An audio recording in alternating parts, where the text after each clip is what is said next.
Le saluda su amiga Carla Cornejo. Estamos en una nueva emisión del Poder Judicial Es. Como bien hemos venido hablando acerca de temas del nuevo sistema de justicia penal o el sistema penal acusatorio, vamos a continuar con esta dinámica. El día de hoy vamos a estar enfocándonos acerca del perdón, es decir, qué pasa cuando una persona que es víctima de algún delito ofrece el perdón al imputado, para lo cual damos la bienvenida a nuestro invitado el día de hoy, el licenciado José Cruz Juárez Soto, juez 12º de Control y Enjuiciamiento. Bienvenido. Muchísimas gracias, muchas gracias por la invitación. Pues bien, licenciado, primeramente, antes de enfocarnos un poquito más en el tema, ¿nos podría decir, en el viejo sistema, por decirlo así, existía esta figura del perdón o cómo se ha ido esa transición que ha venido marcando el viejo sistema a este nuevo sistema de justicia penal? Efectivamente, el perdón es una figura que ha existido tanto en el sistema tradicional como en el nuevo sistema de justicia penal de corte acusatorio y adversarial. Sin embargo, en este nuevo sistema, es decir, en el sistema actual, la víctima ha tenido una participación más activa, es decir, la víctima debe estar presente en las audiencias donde se llevará a cabo el perdón judicial. Igualmente en presencia también del imputado, encausado respectivamente. Pues bien, y más porque estamos hablando de este nuevo sistema que es totalmente garantista, donde también le da una parte de protección de los derechos tanto a la víctima, pero también al imputado, ¿verdad? Así es. ¿Y nos podría decir, licenciado, en qué consiste esta figura del perdón? El perdón judicial es precisamente una figura no tanto novedosa. Sin embargo, es precisamente cuando la víctima de manera unilateral decide precisamente perdonar, valga la redundancia, a la persona que le ha causado algún perjuicio. Este perdón es llano y simple, es decir, este perdón tiene que otorgarse precisamente ante el Ministerio Público o bien ya en audiencia precisamente ante la autoridad jurisdiccional.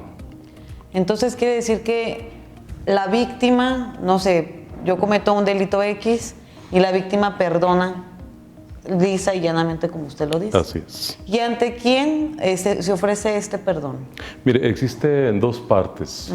Dos partes del procedimiento, precisamente, que es en la etapa de investigación. Y la etapa de investigación tiene que ser en sede ministerial. Ante el Ministerio Público tiene que presentarse la víctima y expresar precisamente su petición, que es unilateral, en el cual debe establecer que en base precisamente con base al tejido social, con base precisamente a la propia prerrogativa y perspectiva de la propia víctima, decide otorgar el perdón a aquella persona que le ha causado algún daño, ya sea en su patrimonio o en su persona. En ese aspecto va con el Ministerio Público, en sede ministerial, el Ministerio Público le levanta una comparecencia y en ese aspecto decide perdonar a la persona para que ya la investigación ya no continúe. En un primer plano. En un segundo plano, ese perdón puede hacerse ante la autoridad jurisdiccional, es decir, ante el juez, pero esto es definitivamente cuando ya está judicializado el asunto. Entonces, sí tiene que abrirse una audiencia, tiene que citarse a la víctima en esa audiencia, tiene que citarse también al Ministerio Público, asimismo al imputado, y en esa audiencia, que es una audiencia pública, de manera llana y simple, como lo dije anteriormente, hace ese perdón de manera personal de la víctima al imputado o procesado. Y en estas dos fases en las que se puede hablar del perdón, por ejemplo, para entrar un poquito más en sede ministerial, ¿se hace antes de que se judicialice? Así es, efectivamente, cuando el asunto todavía no para, es decir, que todavía no se echa a andar la maquinaria judicial, es ante el Ministerio Público, es decir, ante sede ministerial, donde deberá llevarse a cabo ese perdón. Y se requiere la comparecencia de la víctima, y en su momento se notificará al imputado de ese perdón que ha hecho la víctima en cuanto precisamente al delito de que se trate. Este perdón se da, por ejemplo, directamente casi en las oficinas del Ministerio Público, cuando están ahí en los separos en el mercadito. Así es. Perdón. Así es, efectivamente ese perdón se tiene que darse ante el Ministerio Público. Es decir, el Ministerio Público es la autoridad en este momento, la cual sufre una metamorfosis al momento de que el asunto se judicialice. Es decir, en ese sentido, pues basta con la comparecencia de la víctima y hacerle la expresión al Ministerio Público que es su voluntad, obviamente, de realizar el perdón a la persona, es decir, en este caso indiciado, la persona que llevaría en su caso una causa penal. Y esto terminaría relativamente con el proceso. Pues muy práctico, ¿verdad? En esta primera fase, que es la sede ministerial. Ahora, cuando ya se viene a sede judicial, que ya cuando se da directamente ante el juez, ¿en qué consiste el perdón o en qué momento se lleva a cabo antes de que se judicialice la causa, me dicen? Sí, el perdón judicial puede realizarse en cualquier momento, inclusive cuando ya exista una sentencia que ha causado ejecutoria, solo que existen diferentes formas de llevarlo a cabo. Yo le comentaba que cuando es en sede ministerial basta con la comparecencia, en este caso de la víctima, notificación al imputado, en este caso al indiciado, para llevar a cabo ese perdón judicial. Sin embargo, cuando el Ministerio Público ha llevado su asunto, su causa ante el juez, en ese caso tiene que ser un perdón, pero ahora sí en audiencia pública, con presencia de las partes procesales, es decir, con presencia del Ministerio Público, con presencia del abogado victimal, con presencia de la víctima, con presencia del defensor, con presencia del imputado, en este caso, y de manera exhaustiva llevar a cabo ese perdón que hace la víctima a favor del imputado o a favor del acusado o el causado.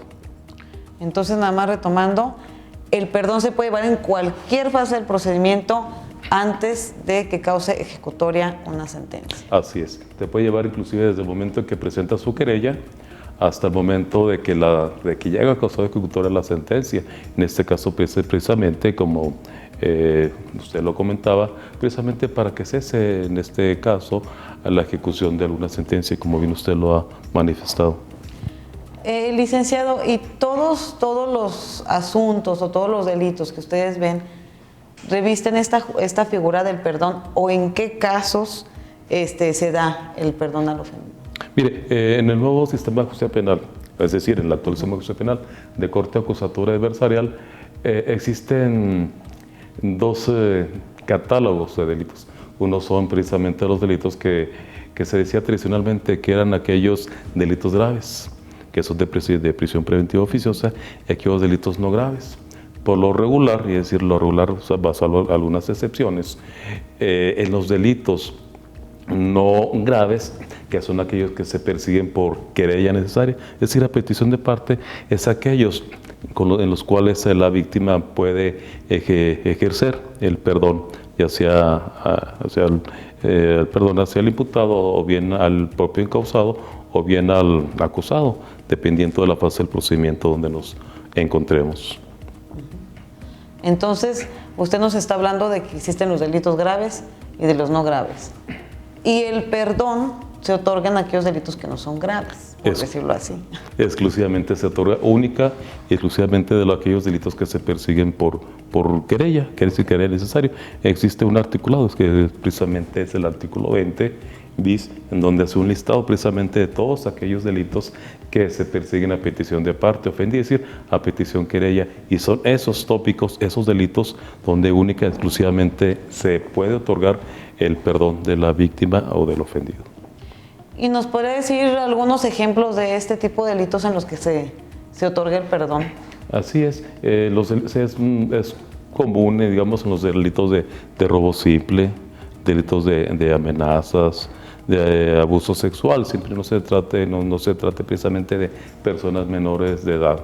Asimismo, en los delitos de fraude, eso de manera de ejemplo, existe, como le digo, un catálogo de una lista de delitos de los cuales se persiguen por querella, y en exclusión de este listado que nos expresa precisamente el artículo 20 bis, son aquellos que los cuales no cabe el perdón de la víctima, es decir, de los delitos graves. Ok, entonces tenemos una amplia gama de delitos. Usted nos comentaba algunos ejemplos y por ejemplo, ya ve que muchas veces se dice de la reparación del daño, ya hablando en otro tema. Por ejemplo, ¿el perdón implica lo que viene siendo la reparación del daño? Mire, de nuestro actual sistema de justicia penal acusatoria y adversarial existen diversas figuras. Una de ellas es precisamente una salida alterna. En las salidas alternas es donde ambas partes realizan convenios. Es decir, se va hablando el tema de acuerdos reparatorios. En ese sentido es cuando las partes se sientan a platicar y efectivamente es cuando puede llevar a cabo alguna reparación de daño. En este caso, como lo expresamos con antelación precisamente el perdón es llano, es decir, no implica ninguna retribución económica, sino entonces ya no se llamaría perdón, porque es unilateral, es decir, de la víctima hacia la persona. Del otro modo estaríamos hablando precisamente de un acuerdo reparatorio con tintes económicos, que no es tema precisamente del perdón. Bien, vamos a continuar más adelante hablando acerca de lo que viene siendo el perdón, reparación del daño, pero primero vamos a ver una cápsula informativa donde se ven las actividades más recientes que ha tenido el Poder Judicial del Estado. Después de la designación como magistrados numerarios de Yolanda de la Torre Valdés, Héctor Emanuel Silva Delfín y Ramón Gerardo Guzmán Benavente por parte del Congreso local en sesión solemne ante los plenos del Tribunal Superior de Justicia y del Consejo de la Judicatura, en el Palacio de Justicia, el magistrado presidente Esteban Calderón Rosas les impuso las togas que representan la investidura judicial. En sesión extraordinaria del Pleno del Tribunal, se dio la bienvenida a cada uno de los integrantes de este máximo órgano del Poder Judicial. De esta manera, la magistrada Yolanda de la Torre quedó al frente de la Sala Penal Unitaria B, el magistrado Ramón Guzmán Benavente como titular de la segunda ponencia de la Sala Penal Colegiada C, y el magistrado Héctor Silva Delfín encabeza la Sala Penal Unitaria de Gómez Palacio Durango. Por otra parte, en sesión ordinaria previa, se tomó protesta como consejera interina a la juez María Elena Ruiz Martínez, adscrita a la Comisión de Creación de Nuevos Órganos. Bien, estamos de vuelta aquí en el programa El Poder Judicial es, recordándole que estamos transmitiendo para usted en el canal 4.1 de señal abierta, así como el 104 y 1104 de televisión por cable, o a través de www.tvlobo.com, o bien a través de nuestras redes sociales en Facebook, Twitter y YouTube como @pjdgo. Volviendo al tema, aquí con el licenciado Cruz. Licenciado, estábamos hablando antes de irnos al corte respecto de la relación o la diferencia que existe entre el perdón y la reparación del daño. Usted me comentaba que obviamente pues la reparación del daño, si entran, pues ya sería otra cosa. ¿Cómo nos puede ejemplificar más esto? Mire, claro que sí. Efectivamente, dentro de lo que es el perdón legal, obviamente le comentaba yo que era precisamente de naturaleza pura y llana. Es decir, ¿a qué nos referimos con esto? Es decir, que es de carácter unilateral para efectos de garantizar el tejido social, es decir, el orden que existe entre las personas. Es decir, cuando una persona se siente ofendida por alguna cuestión, pues hay veces donde dice, bueno, yo quiero que me dé una disculpa. Con una disculpa bastaría. ¿Por qué? Porque hay ocasiones donde no existe alguna pérdida económica, un delito donde no es de naturaleza patrimonial. Y en este aspecto podríamos hablar de justicia restaurativa. Una persona se siente restaurada en su persona, en su moral, cuando a la otra persona le dice, ¿sabes qué? Discúlpame, hice esta acción, la cual te puedo ofender, de la cual te puedo causar un agravio. En ese aspecto la persona pide una disculpa y la persona dice, bueno, te perdono. Luego entonces en muchas ocasiones pues no va aparejada precisamente alguna indemnización económica. Y luego entonces de ahí que en primer plano se establecía que no necesariamente tiene que existir alguna garantía económica para que ese tejido social se encuentre reestructurado.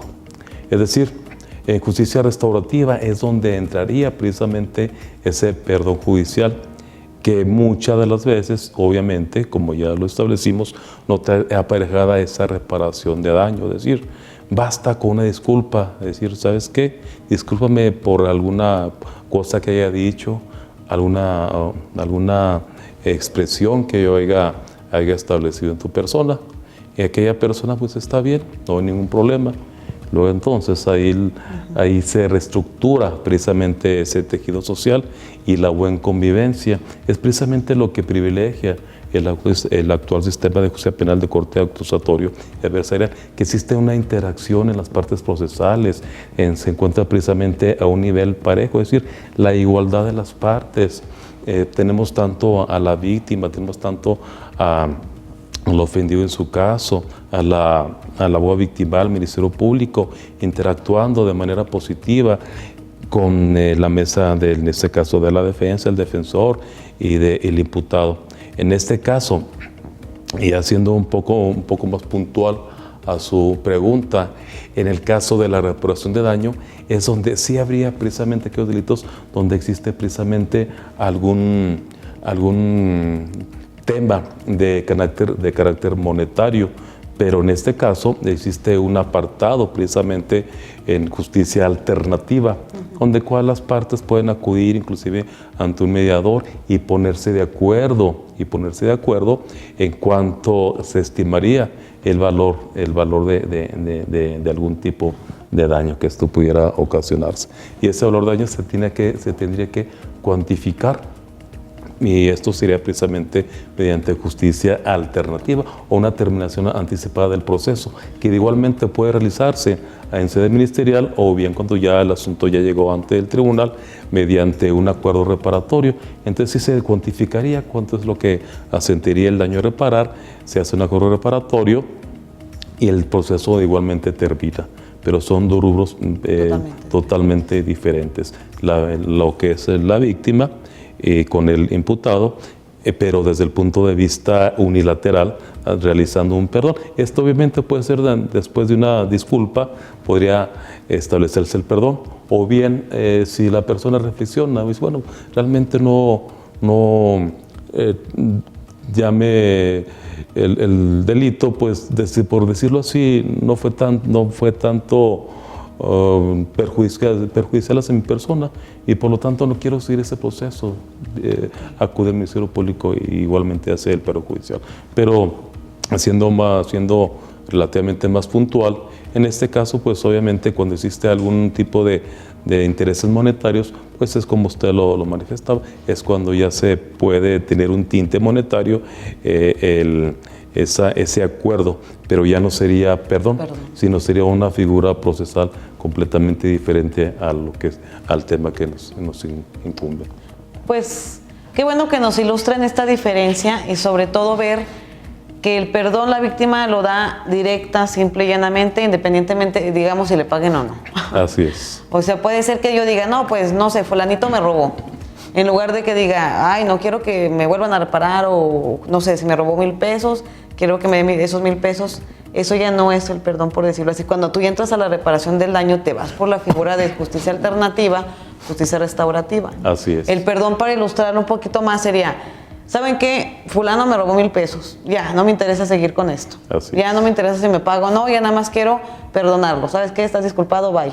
Ya no quiero seguir con el procedimiento ni el desgaste que me vas a seguir trayendo. Así es, efectivamente. Entonces, qué bueno que puntualizamos ahí esas dos diferencias que existen. Entonces, licenciado, ¿a quién beneficia el perdón cuando se otorga? Claro que sí. El perdón beneficia únicamente a quien se otorga y por cuenta de quien lo otorga, a diferencia precisamente del sistema tradicional, donde se otorgaba el perdón a cierta persona, hicieran varios los encausados, tenía que hacerse un perdón total, tenía que perdonar a todas las personas involucradas en este proceso. Ahora no, si existe solamente una víctima con varios imputados, pues podría hacerse por separada cada perdón. A diferencia, le repito, que otorgando el perdón a una sola persona, ese perdón se extendía. Eso es lo que es en el sistema, lo que era en el sistema tradicional. La víctima estaba relegada anteriormente, única y exclusivamente se veía en escena cuando iba a interponer la denuncia o su querella, y hasta ahí llegaba su participación dentro del proceso. Ahora es diferente, tanto más cuanto que, como usted misma lo acaba de decir, estamos ante un sistema garantista, y hablando de garantismo, no se establece solo para el imputado, sino también para la víctima, que ya tiene una cuestión más participativa dentro del proceso, que, como le decía y le reitero, anteriormente era relegada. Pues yo también lo veo aquí en este tipo de quién se beneficia, pues en primer lugar el imputado, ¿verdad? Así es. Pero también la víctima, o sea, el momento de que te sientes tú escuchado o que te van a tomar en cuenta, eso también vale muchísimo la pena en este tipo de casos, ¿no? Bueno, este tipo de delitos o cuando se otorga el perdón. Ahora bien, ya viendo una temática un poquito más práctica, usted nos comentaba que existen diferentes delitos en los que se puede otorgar el perdón. Uno de los que me mencionó es el abuso sexual. Vamos a poner, por ejemplo, una partitura para que usted nos diga si es un caso factible en el que se puede otorgar o que diga, ¿sabes qué? A tiro en este no se otorga. Por ejemplo, una señora es víctima de abuso sexual por X persona.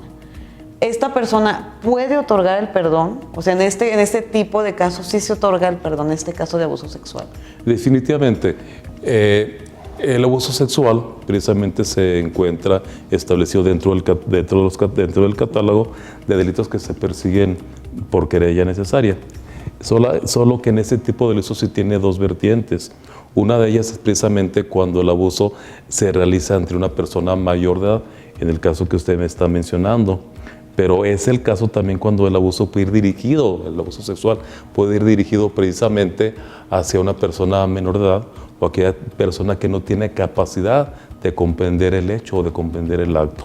En el primer caso, específicamente esa persona se ha sufrido un atentado, un tocamiento de naturaleza sexual, que es decir, que no llegue a la cópula, es obviamente que nos estamos refiriendo y estamos en la hipótesis de un asunto, es decir, un delito que se persigue por querella.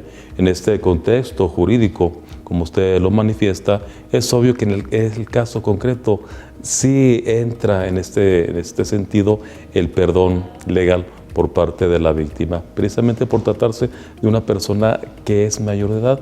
En este caso sí tendría esta persona capacidad para comprender el acto, que el acto sería precisamente el abuso sexual, y está diciendo, bueno, la verdad sí me afectó, sin embargo, es mi deseo, es mi potestad, pues darle perdón a la persona. El perdón, como le digo, ya no está condicionado, no está condicionado a ninguna participación económica ni de otra índole. En este caso hay que ser muy puntual, hay que ser causístico, caso por caso. Aquí en este tipo de situaciones, pues sí tendría tal vez algún tipo de otra arista, decirle, ¿sabes qué? Después de una disculpa, te voy a otorgar el perdón, pero no quiero que te me acerques, no quiero que visites un domicilio. O sea, restringirle a esa persona. Condicionando. Es decir, una condición, pero no sería una condición tanto más cuando económica, sino una protección personal. Es decir, si te perdono, está bien, yo no quiero andar ante el Ministerio Público, no quiero estar en audiencias, inclusive no quiero que se sepa, y por lo tanto te otorgo el perdón, pero bajo la condición de que no te me acerques. Okay. Pues ese es un caso muy interesante. Vamos a seguir viendo más casos, pero primero vamos a un corte y a continuación volvemos con usted. Muchísimas gracias, presidente. Bien, estamos de vuelta aquí en su programa con la presencia del licenciado José Cruz Juárez Soto, recordándoles que se pueden comunicar con nosotros a los teléfonos 811-4712 en la extensión 257 y 143-4735, o bien otra vez a través de nuestras redes sociales en Facebook, Twitter y YouTube como @PJDGO. Licenciado, volviendo otra vez al tema acerca de tan relevante tema que es el del ofendido, ya habíamos comentado, por ejemplo, el caso del abuso de un mayor de edad, donde usted nos había dicho que sí se puede otorgar el perdón. También comentaba, en este mismo caso, supongamos un menor de 11, 12 años, sufre abuso. ¿El menor por sí o por interpósita persona puede otorgar el perdón? Mire, estamos hablando de dos cuestiones diferentes. Lo comentaba yo en un principio de nuestra plática, que precisamente existe un catálogo de delitos, los cuales están establecidos precisamente en el artículo 20 bis del Código Penal vigente para nuestro estado de Durango, en el cual sí establece precisamente que se persigue por querella el delito de abuso sexual en tratándose de una persona mayor de edad. Sin embargo, el caso que usted nos comenta precisamente se encuentra en la hipótesis del artículo 179 de dicho ordenamiento penal, es decir, de dicho catálogo de leyes, donde la cuestión es si ya cambia. En ese aspecto, cuando se trata de una víctima de un menor de edad o de una persona que no tiene la capacidad para comprender el hecho o el acto, en ese aspecto tiene otro tinte. Ya la víctima es el menor, pero ese está representado por un tutor o por los padres, que precisamente es lo que se le llama la parte ofendida, que no resiente directamente el hecho. Sin embargo, tiene representación o representatividad de la persona que sí resintió el hecho, que en este caso es un menor de edad. En este caso, el menor de edad no puede otorgar el perdón por conducto de su representante. Es decir, este tipo de delitos es de los que se persiguen por denuncia, es decir, no es de querella, porque se agrava, es decir, el hecho, es decir, el abuso sexual, que son tocamientos sin el ánimo de llegar a la cópula, en tratándose de una persona menor de edad, en este caso, pues es obvio que el delito se agrave precisamente por la situación tan particular. Y en este caso, a diferencia cuando se trata de una persona mayor de edad, en este caso no es factible, en este caso no produce ningún efecto el perdón. Podría otorgarse, sin embargo no surtiría ningún efecto jurídico el perdón, puesto que este delito se perseguiría de manera ya oficiosa y no tendría ninguna consecuencia jurídica con respecto a este agente activo de esa conducta delictuosa. Tratamos también de una persona menor de edad, o también le platicaba yo, de una persona que no tenga la capacidad de comprender ese acto, aunque se trate de una persona ya mayor de edad. Así es. Pues qué interesante que el mismo delito, cuando son mayores, pues sí se otorga, cuando son menores o personas que no pueden comprender la capacidad del hecho. Digámoslo, por ejemplo, una persona que es autista, una persona a lo mejor que tiene algún síndrome de Down o otra actividad en la que no se puede, pues no es capaz de comprender el hecho. Así es, efectivamente. Y pues ahí viendo primeramente lo que es el interior superior del menor, que es lo que se protege, ¿no? La integridad del niño o bien de la persona que no puede comprender el hecho.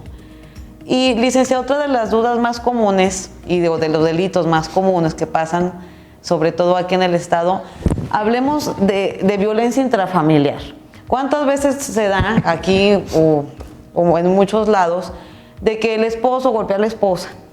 La golpea y la señora quiere insistir en perdonar. Entonces, ¿este delito sí permite el perdón o no lo permite? Ese tópico, qué bueno que lo menciona, es un tópico bastante interesante, diría yo.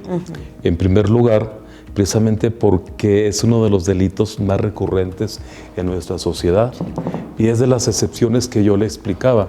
El delito de violencia familiar, el cual viene establecido en el artículo 300 de nuestro Código sustantivo, no es delito que se pueda considerar como grave. Es decir, delito que no traiga aparejada prisión preventiva oficiosa. Sin embargo, este es como por ser un delito especial para el tema que nos estamos hablando, del tema que estamos hablando. Precisamente es muy recurrente, como usted bien lo menciona, de que aquella persona que agrede a la pareja, que agrede a los hijos.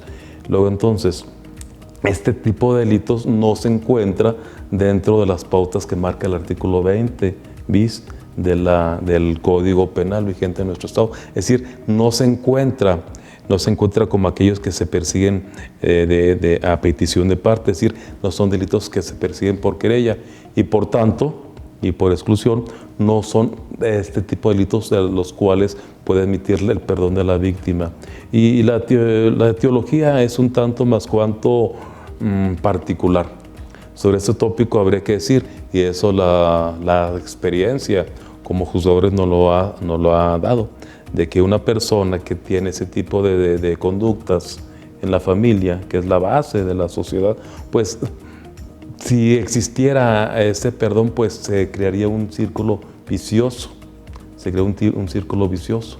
En ese aspecto, y qué bueno que viene ese tema, pues existen otras partituras en las cuales la persona tendría que mandarse precisamente. Si bien es cierto, no tendría en un primer plano, si fuera la primera vez, la prisión preventiva, pero en este caso la mayoría de nosotros los jueces sí lo mandamos a terapias psicológicas, vivir sin golpes, vivir sin alteraciones psicológicas que pudieran en un momento dado repercutir en la conducta negativa hacia las personas que lo rodean, tanto a la esposa, a los hijos, o las personas que están en su ámbito. Esas personas precisamente se mandarían a un tratamiento psicológico. De lo contrario, pues llega la persona ofendida, la víctima, lo perdona. En ese caso, si son menores de edad, lo perdona a la esposa por alguna circunstancia con respecto a los hijos, y la persona recuerda va otra vez a la casa y vuelve a pasar lo mismo. Se crea un círculo vicioso. Es por eso que precisamente que la etiología de este tipo de delitos pues son los aquellos que no permiten, como usted lo acaba de mencionar, el perdón legal hacia la víctima. Pues fíjese, aparte de ser un delito muy recurrente, qué bueno que nos dice esto, que no admite el perdón, porque sin embargo no se considera un delito muy grave. Así es. Se crearía un círculo vicioso. Imagínense, señora, que ya me pegó otra vez, pero no, ya lo perdoné, o ya me pegó. Entonces sería crear un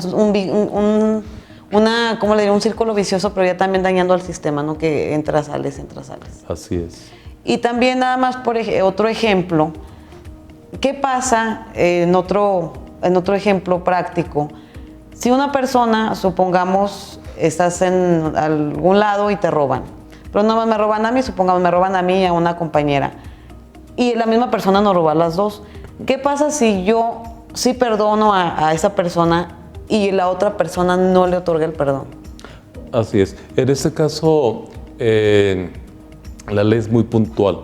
El estar precisamente que el perdón surte efectos en cuanto a quién lo hace, hacia quién lo hace. Es decir, puede existir una recurrencia de delitos en las cuales existe una víctima, en donde existen varios imputados o varias personas. En ese caso, tal vez sería alguna intervención diferente. Bueno, es decir, esta persona estaba ahí, e igualmente participó en el evento típico, sin embargo no me ofendió, no tengo ningún resentimiento. Pero esta persona era la que traía un arma, traía un cuchillo, etc. Bueno, en este caso no hablaríamos de este delito, precisamente porque ya sería un delito grave. Vamos a hablar en este caso de un robo simple, sí, que es en ese sentido, que no son agravados donde sí admite ese perdón, que a lo mejor varias personas intervinieron, pero una de esas personas, a lo mejor fue inducida, sí participó, pero tal vez lo indujeron, a lo mejor fue cómplice, etcétera. Es decir, voy a perdonar únicamente a esta persona. Luego entonces, esta figura jurídica cobra relevancia única y exclusivamente hacia la persona que a la que se emitió el perdón, a diferencia de tradicionalmente, que si se perdonaba a una persona, o sea, ese perdón se extendía hacia todas las personas, como lo hemos visto con antelación. Luego entonces, si son 3 personas y se perdona a 2 y una no, pues el proceso seguirá contra aquella persona que no se le otorgó ese perdón del que estamos hablando.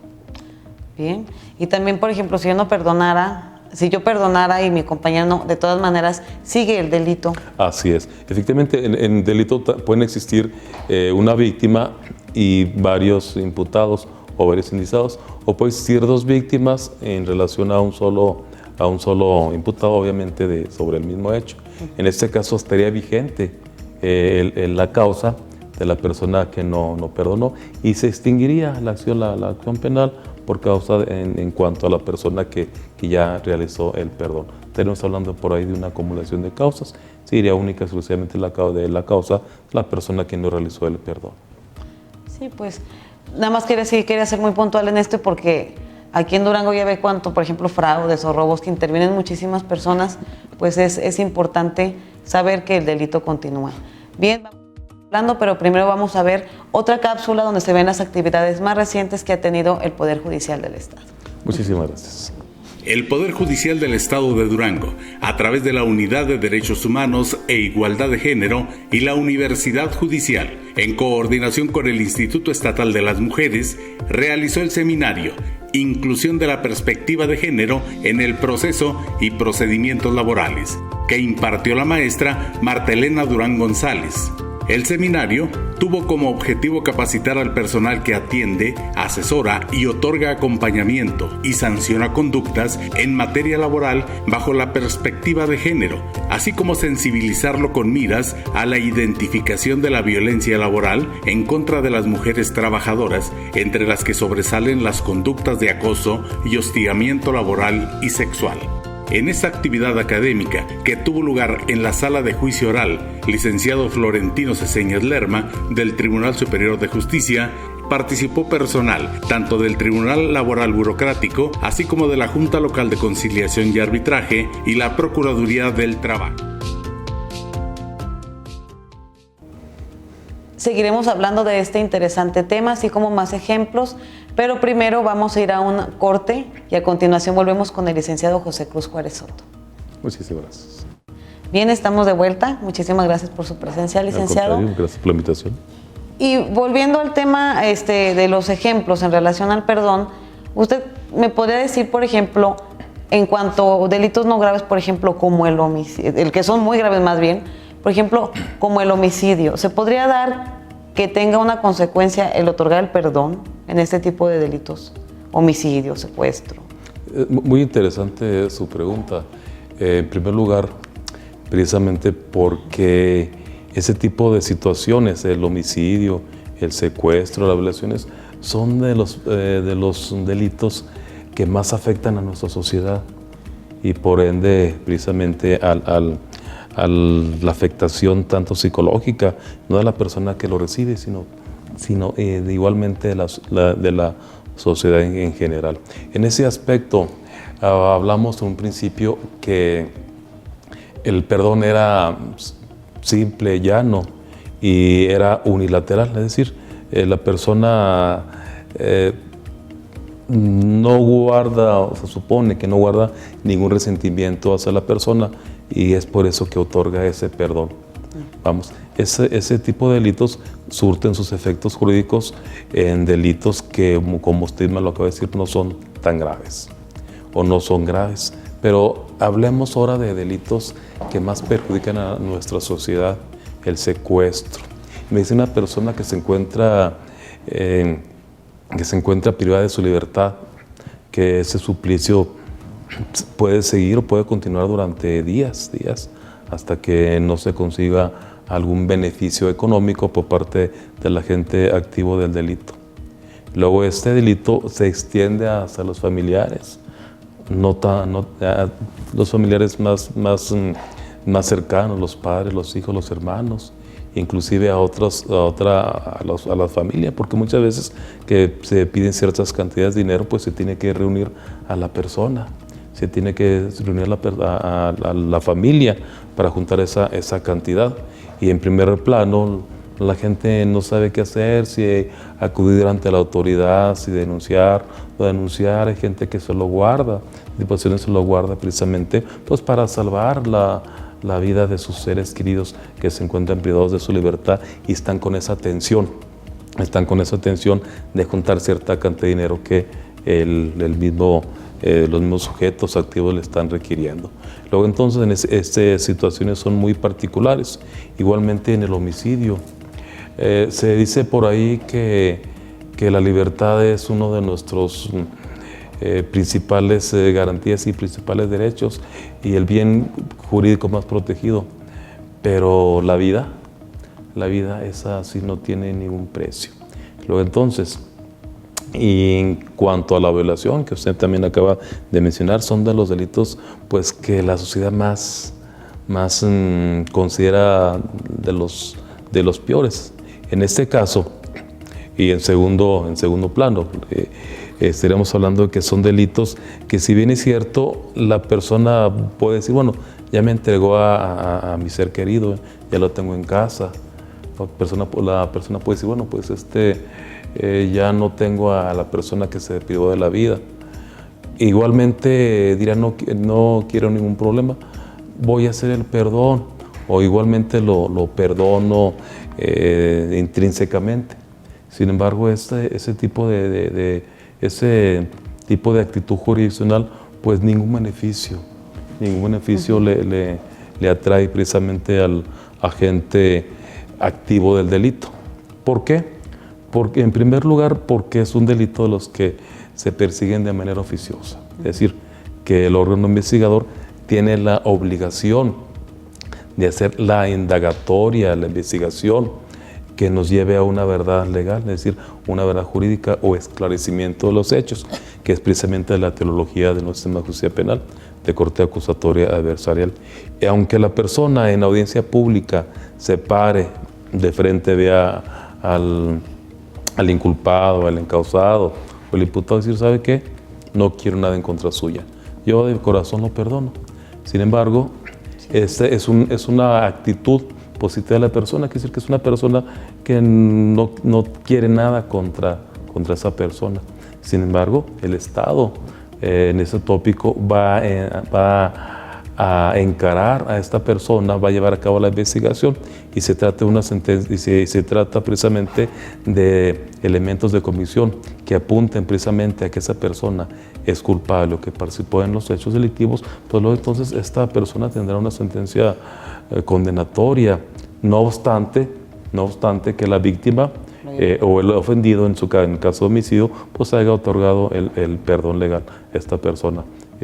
Como le repito, y finalmente le diría yo a usted que ese tipo de situaciones tan graves, tan penosas, no basta con el perdón de la víctima para que se extinga esa acción penal que ejercitó el Ministerio Público, pero no a petición de alguna de las partes, sino porque es su deber investigar. Claro. El deber investigar, y es el deber jurisdiccional de la autoridad jurisdiccional, precisamente de aplicación de una pena para ese tipo de delitos.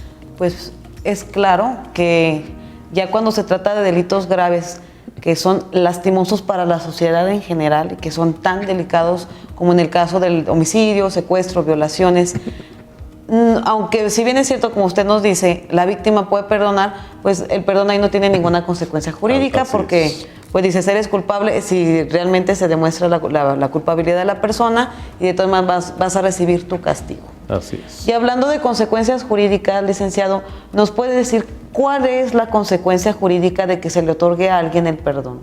Como ya lo habíamos dicho en primer plano, y esta pregunta igualmente sería bastante interesante, puesto que la consecuencia jurídica, para empezar, sería la extinción de la pretensión punitiva. Es decir, cuando alguien acude al Ministerio Público, es precisamente para el ánimo de que a esa persona se le castigue. La punidad es un sinónimo de castigo. Luego entonces esta persona acude con el órgano investigador precisamente para que se inicie un investigador, pero ¿cuál sería la etiología? ¿Cuál sería la finalidad? La finalidad es que a esa persona se le aplicara alguna sanción por parte de la autoridad judicial. En este caso, dice, bueno, pues la persona ya se disculpó, realmente no hubo una afectación económica, no hubo una afectación en mi patrimonio, y a veces basta con esa disculpa para que la persona otorgue un perdón, es decir, ya no quiero que se siga nada en contra de esta persona, ya no quiero que se siga el juicio, no quiero que siga un proceso, no quiero que se siga la investigación, por lo tanto, perdono a esta persona. Y por ende, precisamente, se extingue la acción penal. Y el asunto, digamos, si ya está en juicio, se sobresee, es decir, que ya, es decir, como si no se hubiera puesto esa denuncia, que son las consecuencias jurídicas precisamente de lo que es el perdón. Extingue la acción penal, pero también existe la pretensión punitiva y ya no puede volver otra vez sobre esos hechos a realizar alguna otra acción en contra de la persona que ya ha perdonado. Pues fíjense hasta dónde llega la magnitud, ¿verdad?, de otorgar el perdón. Es decir, aquí, por ejemplo, si una persona hace, no sé, los delitos que usted ya propiamente nos dijo, que son delitos que se siguen por querella, por ejemplo, en un robo simple, alguien me robó, yo lo perdono en el sede ministerial o sede judicial, digo, ¿sabes qué? Ya te perdono, ya no me interesa. La persona automáticamente queda libre. Así es. Es decir, se extingue la acción penal, dices, ya no te van a acusar por ese. Y, por ejemplo, licenciado, si esa misma persona, supongamos Pedro X, llega a cometer otro robo, a mí no, a otra persona, y la otra persona también lo perdona, también sale libre la persona. Así es, estamos hablando que este delito en sí se le está aplicando el perdón como tópico en esos hechos. Igualmente, si comete otro delito a diversa persona, pues ya se trataría de otro hecho. Luego entonces, el perdón, como ya lo hemos explicado, es una figura jurídica, no es novedosa, ya existía en el anterior sistema de justicia penal.